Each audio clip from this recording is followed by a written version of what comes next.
नमस्कार। पाकिस्तान ऑक्युपाइड कश्मीर से आ रही है खबर। वहां के लोगों ने आरोप लगाया है पाकिस्तानी फोर्स पे, आईएसआई पे और आर्मी पे कि पाकिस्तानी बच्चों को, पीओके के बच्चों को एब्डक्ट किया जा रहा है और उनको आतंकवाद में डाला जा रहा है। इसी बात करने के लिए हमारे साथ डॉक्टर अमजद अयूब मिर्जा, जो कि पाकिस्तान ऑक्युपाइड कश्मीर से मीरपुर से आते हैं और भारत माँ के सच्चे भक्त हैं, भारत माँ के बेटे हैं और भारत माँ को ऐसे बेटे पे फख्र भी है जो कि इतनी प्रॉब्लम झेलने के बाद, पाकिस्तानी एस्टैब्लिशमेंट से, पाकिस्तानी आर्मी से इतनी प्रॉब्लम झेलने के बाद भी आज भी भारत माँ को एक करने में लगे हुए हैं। सर इस समय कहाँ है हमें नहीं पता, लेकिन सर पूरी कोशिश से लगे हैं कि पाकिस्तान का वो हिस्सा, मतलब कश्मीर का वो हिस्सा भारत में मिल जाए। सर बहुत बहुत स्वागत आपका हमारे शो में। सर ये पीओके में क्या जुल्म हो रहा है सर? ये बच्चों करके आतंकवाद में डाला जा रहा है। देखिए, अभी तक तो ये था कि बच्चों को अगवा किया जा रहा है। दर्जनों बच्चे जो है वो मिसिंग हैं, मदरसों से भी और इधर उधर से। तो अभी तक तो ये इंफॉर्मेशन आ रही थी कि इनको जिहादी तंजीमें जो है वो लेके गई हैं और वहाँ इनकी जिहादी ट्रेनिंग हो रही है। लेकिन ये बच्चों की उम्रें इतनी कम हैं कि हमने इसके ऊपर मजीद इन्वेस्टिगेशन शुरू की कि ये 10-10, 12-12 साल के बच्चे जो है ये कैसे इन्फिल्ट्रेट करेंगे, इनको कैसे ट्रेनिंग देंगे। तो बहुत खतरनाक किस्म की और दर्दनाक किस्म की हमें फिर ये जानकारी मिली। और आप ही के इस चैनल से मैं पहली दफा ये बता रहा हूँ सबको कि इन लड़कों को ले जाया गया है पाकिस्तानी फौजियों के पास और उन्होंने इनको मोलेस्ट किया है। ये चाइल्ड मोलेस्टेशन का केस है। ये दहशतगर्दी का नहीं, बल्कि ये जो दहशतगर्द तंजीमों के जो सरबराहान हैं उनकी जिनसी अय्याशी के लिए ये लौंडे वहां लेके गए हैं, ये लड़के वहां लेके गए हैं और इनको चाइल्ड मोलेस्टेशन किया है। और यूनाइटेड नेशंस को इस चीज का जो है वो नोटिस लेना चाहिए कि पाकिस्तानी कब्जे वाले जम्मू कश्मीर के मासूम बच्चों को सेक्स ट्रैफिकिंग में जो है वो डोमेस्टिक सेक्स ट्रैफिकिंग के लिए इस्तेमाल किया जा रहा है। पाकिस्तानी फौजियों की जिनसी हवस मिटाने के लिए और जहादी तंजीमों के जो लीडर्स हैं उनकी जिनसी हवस मिटाने के लिए हमारे इन मासूम बच्चों को इस्तेमाल किया जा रहा है। सर ये बहुत बड़ी बात आप बोल रहे हैं। पाकिस्तानी आर्मी बच्चों के साथ एक्सप्लॉयटेशन कर रही है, इसका मतलब आपका कहना ये है? सेक्सुअल मोलेस्टेशन कर रही है, sexual molestation. Paedophile army, paedophile, बिल्कुल। ये पूरी आर्मी पीडोफाइल है सारी, बिल्कुल पीडोफाइल। तो इस पर तो होता क्यों नहीं है? इस पर पाकिस्तानी आर्मी के जो लोग हैं वो क्यों नहीं होते और what happens to international agencies क्यों नहीं बोल रही है? देखें, पाकिस्तानी फौज ने क्या बोल रहे हैं, उन्होंने ये थोड़ी मानना है कि हम चाइल्ड मोलेस्टेशन कर रहे हैं और हम ये सेक्स ट्रैफिकिंग इंटरनली जो है पीओजेके में कर रहे हैं। इधर बच्चा इस्तेमाल किया, फिर दूसरे में को भेज दिया, फिर तीसरे को भेज दिया। वो ये थोड़ी इकबाल जुर्म थोड़ी करेंगे। दूसरी बात ये है कि जो इंटरनेशनल एजेंसीज हैं उनको बता तो रहा हूं मैं आपके चैनल के तवज्जुह से, बोला तो है कि इसके ऊपर बकायदा मैं आर्टिकल भी लिखूंगा और इसके ऊपर लेटर्स भी जाएंगे कि ये हो रहा है वहां पे। तो हमसे जो हमें जो जानकारियां मिल रही हैं वो हम फौरन शेयर करते हैं। आप जानते हैं इस बात को। मैं तो रात के 2 बजे हूँ, 4 बजे हूँ सुबह के, तो भी उठ के फटाफट वीलॉग बना के लोगों को इन्फॉर्म कर देता हूँ कि ये चीज चल रही है या कोई खतरा है या जो भी है। अभी G20 के ऊपर भी आप देख लें कि मैंने कितनी वीडियोस बना के नक्शे दिखा दिखा के बताया कि कहाँ कहाँ पे इनके लॉन्च पैड हैं और वहीं वहीं से उन्होंने घुसपैठ की और वो पकड़े गए और मारे गए। तो कहने का मकसद ये, हम तो अपनी तरफ से पूरी कोशिश कर रहे हैं और उम्मीद करते हैं कि आपके दर्शक जो ये चैनल देख रहे हैं वो इस प्रोग्राम को खास तौर पर ज्यादा से ज्यादा शेयर करें ताकि आवाज जो है वो हर तरफ फैले ही। जी सर ये बहुत बड़ी खबर आपने दी कि पाकिस्तानी आर्मी बच्चों का एक्सप्लॉयटेशन करती है और उनको टेररिज्म में भी डालती है। ये पाकिस्तानी आर्मी जो जितना एक्सप्लॉयटेशन कर रही है पाकिस्तानी ऑक्युपाइड कश्मीर में, तो उस तरीके से एक रिपोर्ट पनप रहा होगा। देखिए, इस वक्त तो पाकिस्तानी कब्जे वाला जम्मू कश्मीर जो है वो एक सदमे से दो चार हो रहा होता है तो दूसरा सदमा आ जाता है। अभी तो हम 166 जो हमारे लड़के बेचारे कोटली के जो यूनान के साहिल पर डूब के मर गए, वो उनका गम अभी ताजा है। ऊपर से अब ये इंफॉर्मेशन जो आ गई है कि ये बच्चों को जिनसी हवस पूरा करने के लिए उठा रहे हैं, 10-10, 12-12 साल के बच्चों को। तो जिन फैमिलीज के बच्चे मिसिंग हैं, आप सोचे ना कि उन फैमिलीज के ऊपर क्या बीत रही होगी।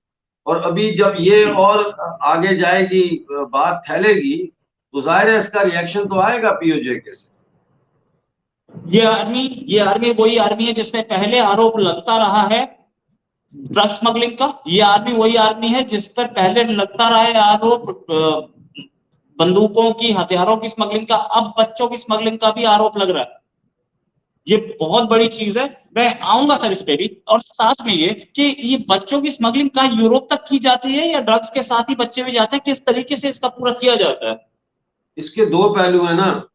इसमें एक तो ये बच्चे, जाहिर है जैसा मैंने अर्ज किया, ये पाकिस्तानी फौजी सिपाहियों की और अफसरान की जो जिनसी हवस है उसको मिटाने के लिए ये इस्तेमाल किया जा रहा है, जो पीडोफाइल के जमरे में आता है। दूसरा जो है, ये मिडल ईस्ट के जो ममालिक हैं जहाँ पे कैमल रेस होती है, ऊंटों की रेस होती है, उसके लिए ये बच्चे जो है स्मगल किए जा रहे हैं वहां। और इनको बच्चों को फिर ऊंट के पेट के साथ नीचे बांध दिया जाता है। और फिर जब ऊंट भागता है तो ये बच्चे डर से चीखें मारते हैं, और उन चीखों की आवाज से वो ऊंट और तेज भागता है। और ये चीजें रिपोर्ट हो चुकी हैं इंटरनेशनल मीडिया में भी। Child trafficking in the middle east, जिसमें पाकिस्तान के बच्चे हैं जो यहाँ से अगवा किए जाते हैं, फिर वहां पहुंचाए जाते हैं। तो अभी ये दूसरा जो ये चाइल्ड स्मगलिंग वाला है, इसके ऊपर हमारी अभी कॉन्क्रीट जानकारी तो नहीं है, लेकिन इट्स वेरी मच पॉसिबल कि ये उस तरफ भी जो है बच्चे हमारे अगवा करके भेज रहे हो, बेच रहे हो, क्योंकि पैसे अच्छे मिलते हैं बच्चे बेचने के। राइट। ये पहले भी बहुत बार खबर आ चुकी है और कई बच्चे इसमें मारे भी जाते हैं। ये इंटरनेशनल ट्रैफिकिंग जो जैसे बोलते हैं ह्यूमन ट्रैफिकिंग, अब पाकिस्तानी आर्मी ने पैसा कमाने के लिए ये काम भी शुरू कर दिया है जम्मू कश्मीर में। और इसको इसको हमें बहुत सीरियसली लेना चाहिए सर। ये जो आतंकवाद में बच्चे डाल रहे हैं और ट्रैफिकिंग हो रही है, इस पूरे से कितने बच्चे अफेक्टेड होंगे अप्रोक्सीमेटली? फिलहाल तो जो कंफर्मेशन है हमारे पास, वो तकरीबन 22 बच्चों की तो कंफर्मेशन है। इसके अलावा और भी बच्चे हैं जो मिसिंग हैं। लेकिन चूंकि वहां पे पीओजेके में कोई प्रॉपर डाटा कलेक्शन सिस्टम नहीं है, प्रॉपर पुलिस के पास भी डिजिटाइज्ड सिस्टम्स नहीं है, और थानों में एफआईआर नहीं कटती, तो सिर्फ ये है कि जब तक के कोई माँ बाप या कोई रिश्तेदार या किसी इदारे का कोई सरबराह, जैसे मदरसे का इमाम है, वो आके प्रेस कॉन्फ्रेंस ना करे या बताए ना, तो ये जानना बहुत मुश्किल है कि इन बच्चों की असल तादाद क्या है। जी। या ये बच्चों की असल तादाद क्या है ये नहीं पता। साथ में ये जो फ्रांस में जो इस समय हो रहा है, जिस तरीके का हंगामा हो रहा है, पहले एक हंगामा हुआ था फ्रांस में, एक आदमी को मार दिया गया था, वो पाकिस्तान से तार उसके जुड़े थे। इस बार जुड़े नहीं जुड़े मुझे नहीं पता, लेकिन पाकिस्तान का कोई रिएक्शन नहीं आया। पाकिस्तान हर बार ऐसे में रिएक्शन देता है, इस बार सर क्यों आप नहीं आया? स्वीडन की बात कर रहे हैं? स्वीडन की? फ्रांस में जो दंगा चल रहा है, तीन दिन से दंगा चल रहा है। कई जगह आग लगा दी गई, कई बसें जला दी गई, कई ट्रेन जला दी गई। पूरा जितने भी माइग्रेंट्स हैं उन्होंने किया। स्वीडन वाले तो अलग है, स्वीडन वाले पे भी हुआ, लेकिन उस पर भी कुछ नहीं, नहीं ये बोला जो फ्रांस पाकिस्तान। में हो रहा है, देखे ना, फ्रांस में ये हो रहा है कि अब यूरोपीय ममालिक जो है, जब सीरिया की जंग शुरू हुई, तो उस वक्त, आज से 4-5 साल पहले, तो उस वक्त लाखों की तादाद में जो रिफ्यूजीज थे, सीरियन रिफ्यूजीज, उन्होंने तुर्की के रास्ते यूरोप आए। और उस वक्त एंजेला मर्कल जो है वो चांसलर थी, हेड ऑफ स्टेट थी जर्मनी की, उन्होंने उनको वेलकम किया। और इस पे बड़ा यूरोप में बड़ा शोर मचा कि भाई ये लोग जो आ रहे हैं, हमें क्या पता है कि इनके अंदर दहशतगर्द कितने हैं और असल रिफ्यूजी कितने हैं, और ये काम ना करें। जिस पर हंगरी ने अपने बॉर्डर बंद कर दिए थे फिर। तो ये बात थी कि इनको तुर्की के पास ही जो इलाका है बॉर्डर का सीरिया के साथ, वहां कैंप्स लगा के इनको कंटेन किया जाए।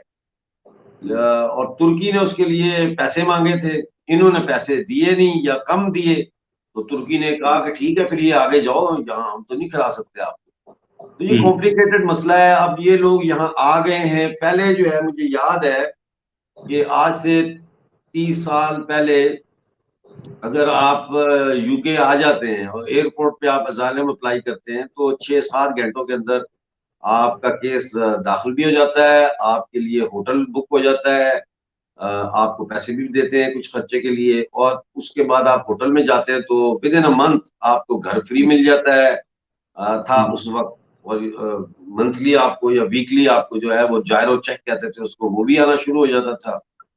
अब वो सिस्टम नहीं है। अब यहाँ पे जॉब करने की इजाजत नहीं है रिफ्यूजीज को।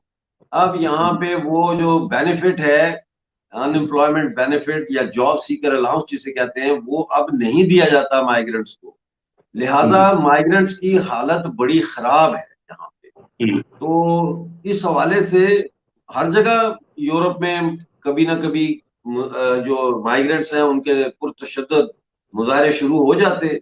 ये एक ऐसा इशू है जिसको यूनाइटेड नेशन के ह्यूमन राइट के जो इदारे हैं उनको और यूरोपियन यूनियन खास तौर पर इनकी जो इमिग्रेशन की जो मिनिस्ट्रीज हैं उनको सर जोड़ के बैठना चाहिए और इस मसले का कोई हल निकालना चाहिए। जी राइट राइट। अच्छा, क्या पाकिस्तान इस पर रिएक्ट नहीं कर रहा है? वैसे तो हर बार रिएक्ट करता था, इस बार क्या उसको लग रहा है कि मुझे यूरोप से पैसा चाहिए, यूरोप से, क्योंकि इकोनॉमी की तो हालत खराब है और इकोनॉमी सुधरने वाली भी नहीं। अभी 3 बिलियन मिल गए मुश्किल से, इसके बाद क्या होगा किसी को नहीं पता। क्या कहीं इस्लाम को भुला दिया पाकिस्तान ने पैसे के लिए? नहीं, इस्लाम की तो तिजारत की है ना पाकिस्तान ने। पाकिस्तान को मुस्लिम रियासत नहीं है। पाकिस्तान तो इस्लाम के नाम पे तिजारत करता है, इस्लाम का नाम बेचता है, इस्लाम के नाम पे अपने लोगों को ढोर डंगरों की तरह जो है हाँकता है, उनको बेवकूफ बनाता है। तो इस्लाम से पाकिस्तान का कोई लेना देना नहीं है। जहां इस्लाम की जरूरत होती है किसी को ब्लैकमेल करने के लिए, वहां इस्लाम आ जाता है। जहां खामोश रहने में बेहतरी होती है वहां पाकिस्तान को इस्लाम भूल जाता है। ये तो कोई नई बात नहीं है। राइट राइट, इस्लाम भूल जाते हैं। Thanks a lot doctor Amjad Ayub Mirza. उम्मीद है जल्दी एक डिस्कशन और करेंगे सर आपके साथ। बहुत अच्छा, हमेशा डिटेल होती है। आज आपने जो ब्रेकिंग दी है कि सेक्सुअली एक्सप्लॉइट करती है पाकिस्तानी आर्मी बच्चों को, जम्मू कश्मीर के बच्चों को, और उनका उनका जिसे बोलते हैं ट्रेड भी करती है, ये सीरियस इशू है। इसको यूएन को देखना चाहिए। इसी के साथ सर फिर से दोबारा मिलेंगे। अभी के लिए नमस्कार, धन्यवाद, जय हिंद सर।